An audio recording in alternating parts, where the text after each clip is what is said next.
नमस्कार। आइए अब हम सब मिलकर कीलकम का पाठ करते हैं।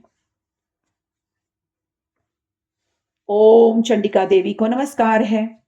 मार्कंडे जी कहते हैं, विशुद्ध ज्ञान ही जीवन जिनका शरीर है, तीनों वेद ही जिनके तीन दिव्य नेत्र हैं, जो कल्याण प्राप्ति हेतु हैं तथा अपने मस्तक पर अर्धचंद्र का मुकुट धारण करते हैं, उन भगवान शिव को मेरा नमस्कार है। मंत्रों का जो अभिकीलक है, अर्थात मंत्रों की सिद्धि में विघ्न उपस्थिति करने वाला, शाप रूपी कीलक का जो निवारण करने वाला है, उस सप्तशती स्तोत्र को संपूर्ण रूप से जानना चाहिए और जानकर उसकी उपासना करनी चाहिए। यद्यपि सप्तशती अतिरिक्त अन्य मंत्रों के जप में भी जो निरंतर लगा रहता है, वह भी कल्याण का भागी हो जाता है। उसके भी उच्चाटन आदि कर्म सिद्ध हो जाते हैं तथा उसे भी समस्त दुर्लभ वस्तुओं की प्राप्ति होती है।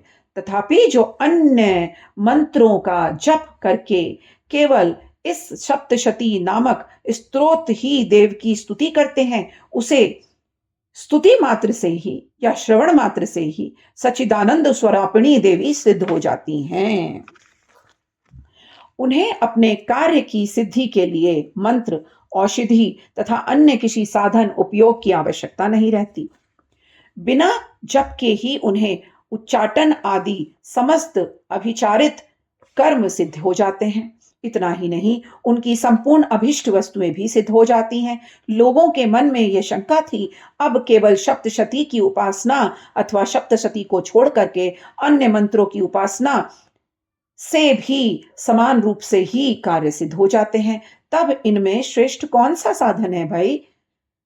लोगों की इस शंका को सामने रखकर भगवान शंकर ने अपने पास आए हुए जिज्ञासुओं को समझाया कि यह सप्तशती नामक संपूर्ण स्तोत्र ही सर्वश्रेष्ठ और कल्याणमय है।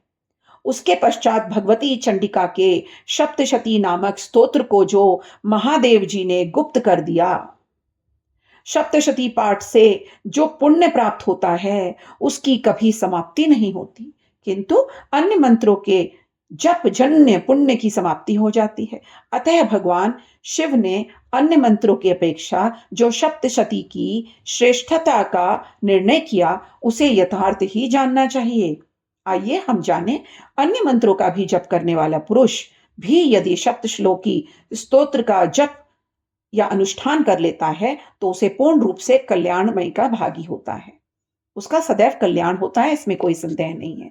जो साधक कृष्ण पक्ष की चतुर्दशी अथवा अष्टमी को एकाग्रचित होकर के भगवान भगवती की सेवा में अपना सर्वस्व समर्पित कर देता है और फिर उसके प्रसाद रूप से ग्रहण करता है, उस पर मां भगवती सदैव प्रसन्न रहती है, अन्यथा उसकी प्रसन्नता प्राप्त नहीं होती।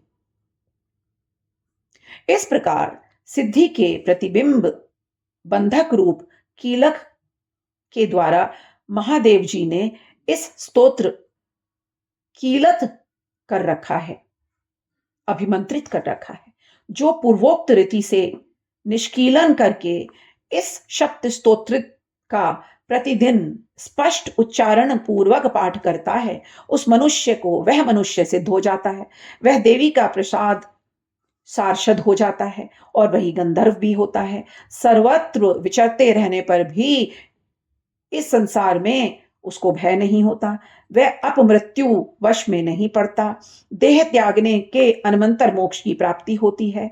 अतः कीलन को जानकर उसका परिहार करने की सप्तशती पाठ आरंभ करें। जो ऐसा नहीं करता, उसका नाश हो जाता है। यहां मैं कहना चाहूंगी कि भावना ही सब है, यहां हमें डरना नहीं चाहिए। ऐसा नहीं है कि अगर इस पाठ को हम नहीं पढ़ेंगे तो हमारा सर्वनाश हो जाएगा। मां बहुत ही प्रेम पूर्वक से अपने भक्तों की रक्षा करती है, इसलिए कीलक और निष्कीलक का ज्ञान प्राप्त करने पर ही इस स्तोत्र निर्दोष हो जाता है और वह विद्वान पुरुष इस निर्दोष स्तोत्र का पाठ आरंभ करते हैं। स्त्रियों में जो कुछ भी सौभाग्य आदि दृष्टिगोचर होता है, वह सब देवी के प्रसाद का ही फल है। इसलिए इस कल्याणमय स्तोत्र का सदा जप करते रहना चाहिए।